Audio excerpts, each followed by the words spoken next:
Don మీడియాకు స్వాగతం. Science ఆధారిత ఆవిష్కరణలపై దృష్టి సారించాలి. ఏపీ నిట్లో ఘనంగా జాతీయ సైన్స్ దినోత్సవం.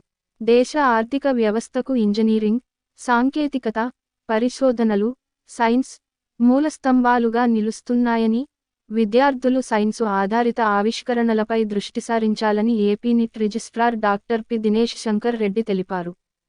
ప్రాంగణంలోని పరిపాలనా భవనం వద్ద జాతీయ సైన్స్ దినోత్సవాన్ని బుధవారం ఘనంగా నిర్వహించారు. ముఖ్య అతిథి దినేష్ శంకర్ రెడ్డి మాట్లాడుతూ రామన్ ఎఫెక్ట్ను కనుగొని భారత ఖ్యాతిని ప్రపంచవ్యాప్తంగా ఇనుమడింపజేసిన ఘనత సివి రామన్కే దక్కుతుందని చెప్పారు. దేశ ప్రతిష్ఠాత్మక పురస్కారం భారత రత్నతో పాటు భౌతిక శాస్త్రంలో ఎన్నో అపార సేవలను అందించిన మహోన్నత వ్యక్తి సివి రామన్ అని ప్రశంసించారు. దేశం తరపున మొట్టమొదటి నోబెల్ బహుమతిని అందుకుని భారత్ శక్తి సామర్థ్యాలను ప్రపంచానికి చాటి చెప్పిన ఘనుడు సివి రామన్ అని, ఈయనను విద్యార్థులు స్ఫూర్తిగా తీసుకుని నవ చైతన్యానికి నాంది పలకాలని వివరించారు.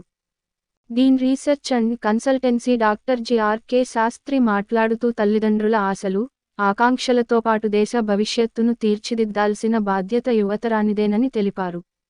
సృజనాత్మక ఆలోచనలకు ఆధునిక సాంకేతికతను జోడించి నూతన ఆవిష్కరణలను చేపట్టాలని వివరించారు.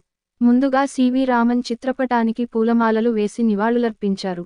ఈ కార్యక్రమంలో dean students welfare doctor G B. Veeresh Kumar, ఆచార్యులు doctor V. Sandeep, doctor Ramudu, doctor Tapas, doctor Kiran Kumar, doctor Rafi తదితరులు పాల్గొన్నారు.